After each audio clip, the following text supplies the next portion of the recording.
ओम पितृदेवताय नमः। आप सभी का मेरे YouTube चैनल पर हार्दिक स्वागत है। आज की इस वीडियो में मैं आपको बताऊंगी श्राद्ध पक्ष कब समाप्त हो रहे हैं, सर्वपितृ अमावस्या कब है और आखिरी बचे हुए श्राद्धों की तिथि कौन सी है और कब कब श्राद्ध रहने वाले हैं। इसके साथ ही श्राद्ध कर्म करते समय किन किन बातों का ध्यान रखना चाहिए। सबसे पहली बात तो श्राद्ध कर्म हमेशा पंडित जी को अपने घर पर बुलाकर ही किया जाना चाहिए। श्राद्ध कर्म करते समय पूरी श्रद्धा और विश्वास होना चाहिए। ब्राह्मणों को दान देते समय भी ब्राह्मणों के प्रति आपके मन में श्रद्धा और सम्मान होना चाहिए। इसके साथ ही श्राद्ध के दिन आप किसी भी गरीब जरूरतमंद व्यक्ति की जितनी हो सके उतनी सहायता करें तो इसका भी पुण्य आपको प्राप्त होता है। आप श्राद्ध के हर दिन संभव हो तो गाय, कुत्ते, कौवे आदि पशु पक्षियों के लिए एक समय भोजन का अंश जरूर डालें। संभव हो तो गंगा नदी के किनारे पर जाकर श्राद्ध कर्म करवाना चाहिए। अगर ऐसा संभव नहीं है तो आप अपने घर पर भी इस श्राद्ध कर्म को करवा सकते हैं। लेकिन ध्यान रखना होता है कि श्राद्ध कर्म कभी भी किसी दूसरे के घर जाकर या किसी दूसरे की धरती पर बैठकर नहीं करना चाहिए। ऐसे में अगर आपका अपना घर है या फिर अगर आप किराए पर रहते हैं तो आप उसमें श्राद्ध कर्म करवा सकते हैं। साथ ही जिस दिन श्राद्ध हो उस दिन आप ब्राह्मणों को अपने घर पर भोजन के लिए आमंत्रित करें और उन्हें पूरे सम्मान के साथ मौन रहकर भोजन भी करवाएं। भोजन करने के बाद दान दक्षिणा ब्राह्मणों को जरूर देनी चाहिए। श्राद्ध कर्म जो होता है वो हमेशा दोपहर के समय ही किया जाना चाहिए और योग्य ब्राह्मण को अपने घर पर बुलाकर उनकी सहायता से सही मंत्रों का जाप करते हुए पूजा के बाद जल से तर्पण किया जाना चाहिए। इसके बाद आप जो भी भोग लगा रहे हैं उसमें से गाय, कुत्ते, कौवे आदि का हिस्सा अलग कर देना चाहिए। इन्हें भोजन डालते समय अपने पितरों का ध्यान आप जरूर करें। मन ही मन आप अपने पितरों से क्षमा याचना भी जरूर करें और उनसे श्राद्ध ग्रहण करने का भी निवेदन करना चाहिए।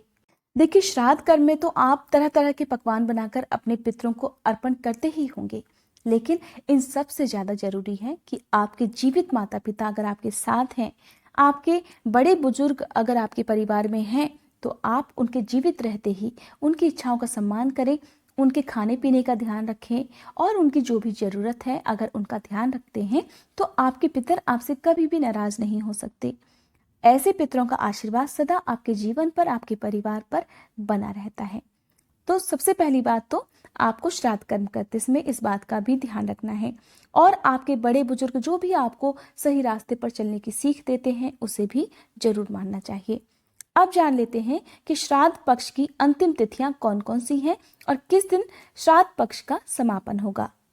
20 सितंबर से श्राद्ध पक्ष प्रारंभ हो चुके हैं और श्राद्ध पक्ष का जो 9वां दिन है जिसे अष्टमी श्राद्ध कहा जाता है वो है 29 सितंबर बुधवार के दिन। श्राद्ध पक्ष का 10वां दिन और 9वीं श्राद्ध जिसे मात्र नवमी भी कहते हैं 30 सितंबर गुरुवार के दिन है। श्राद्ध पक्ष का 11वां दिन है दशमी श्राद्ध, ये रहेगा 1 अक्टूबर शुक्रवार के दिन।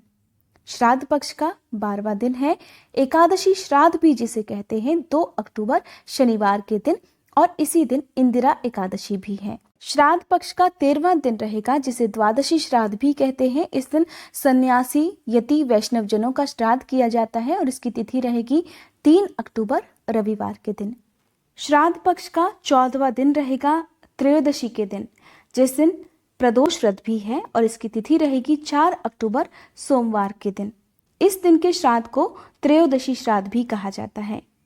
श्राद्ध पक्ष का 15वां दिन रहेगा चतुर्दशी श्राद्ध और इसकी तिथि है 5 अक्टूबर मंगलवार के दिन। श्राद्ध पक्ष की समाप्ति होगी 6 अक्टूबर बुधवार के दिन।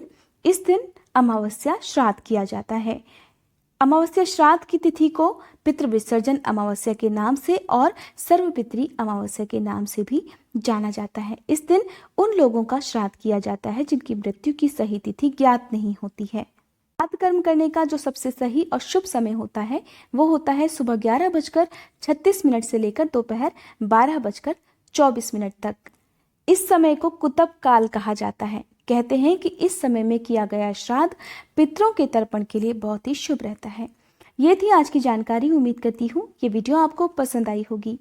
अगर आज की ये जानकारी आपको पसंद आई हो तो वीडियो को लाइक करने के साथ ही कमेंट बॉक्स में पितृ देवता की जय लिखकर मुझे ज़रूर बताइएगा कि ये वीडियो आपको कैसी लगी। साथ ही अगर आप मेरे चैनल पर नए हैं तो मेरे चैनल को सब्सक्राइब करके बेल आइकन प्रेस करना मत भूलिएगा।